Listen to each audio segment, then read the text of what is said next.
believes I killed my kids, one by one.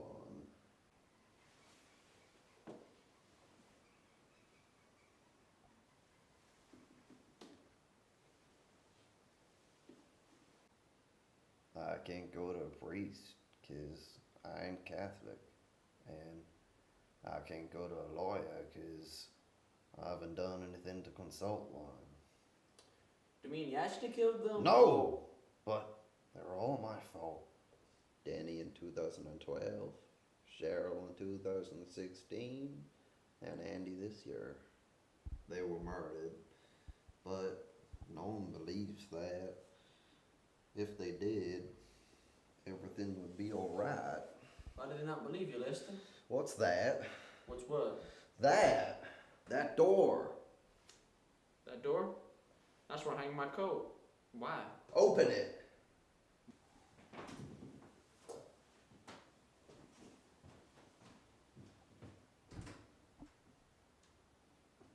You alright now?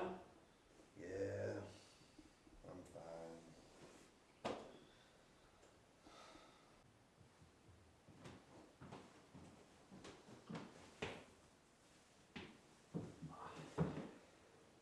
So, anyway, as you were saying, if the murders of your children should be proved, you won't be in the situation you're in right now. Isn't that right, Lester? Well, I go to jail. And in jail you can see into every cell. Every single one. How were they murdered? Your children? What kind of fucking question is that? You wouldn't believe me anyways. Well, why don't we just try and see what I can do? Well, I married my Rita in 2011. She was 18 and I was 21.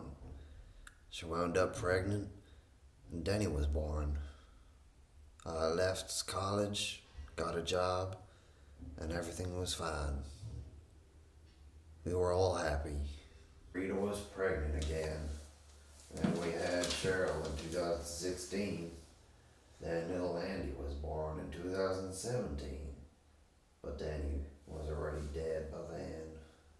Who killed them, Lester? The Boogeyman. He killed them all. He came out the closet and killed them. I bet you think I'm fucking crazy, Doc.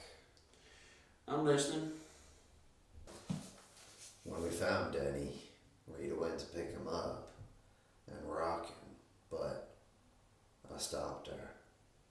The cops don't like you touching the evidence, right? Did you know it was the Boogeyman then? No, not back then, but I did see something. Didn't mean anything at the time, but... What was it? The closet door was open. Only slightly though, but I knew that I had closed it. We keep dry cleaning bags in there, you see, and if a kid plays around with one of them, they could suffocate. So what happened then? We planted him. Was there an inquest? You know, they sent some young, scrawny-looking kid that thought he was clever with his stethoscope. Crib death, he called it. You know how much of a pile of bullshit that was? Well, crib death is most commonly diagnosed when a child is still within the first year of being born. But in some cases, children up to the age of 5... Bullshit!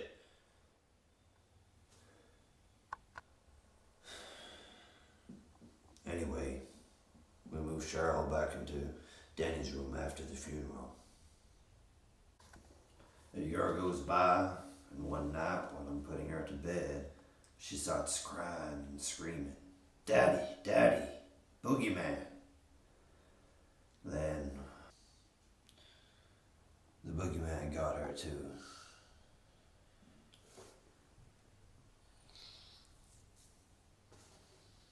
Was the closet door open? Yeah, and just before it happened, I heard her screaming. I got to the door, and the screaming stopped. I opened the door, and there she was, lifeless, dead. And something was by the closet, and it slithered away like a snake. So, do you think she ever saw this thing and went into the closet? I guess so, Doc. I don't know. Did you ever look inside it? Of course I did, but there was nothing strange or anything. No boogeyman. And what about Andy, Lister? Well, Rita got an IUD, you know, the thing they put up a woman's, well, you know, supposed to stop the egg from fertilizing, something like that, but, well, you know how well that turned out. Foolproof plan that was. Well, no birth control method is 100% perfect. You can take it out, right? It is possible, yes. Sorry, carry on. I mean, after everything that had happened at that point, having another child wasn't really on the agenda. So, when Andy was born, I thought I wouldn't really need to bother. But, you know, I kind of warmed up to him. At 9 months, he was looking up at me and smiling. You believe that? Then, when Andy turned 1, we moved to Waterbury. We couldn't stand that place no more. After we moved, it was the best year of our lives. But last year, it wasn't so good. I started to hear strange noises around the house, like a weird squishy noise. And then Rita's mom was in a car crash, so she decided to go be with her, and I decided to move Andy into my room.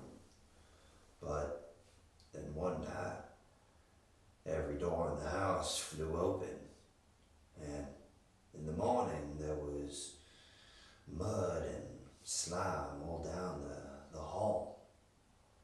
And I heard that weird noise too, and a clicking.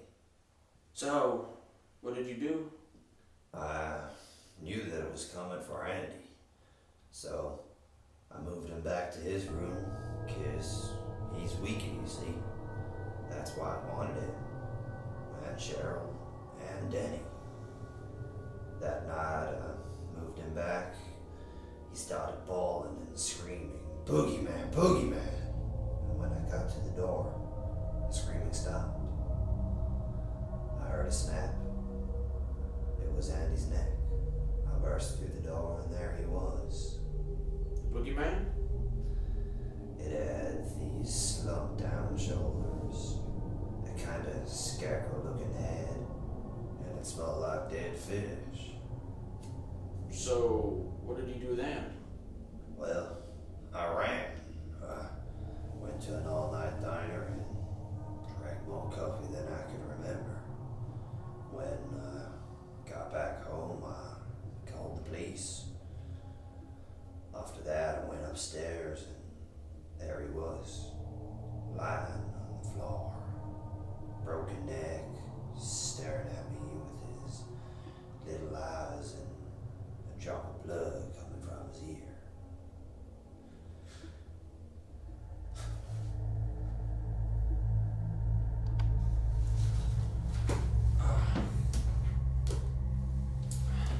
I would suggest you see a nurse, Mr. Billings, at least twice a week, just to ease the guilt you've been carrying. You don't believe me, do you? Not yet, Mr. Billings. Have a good day.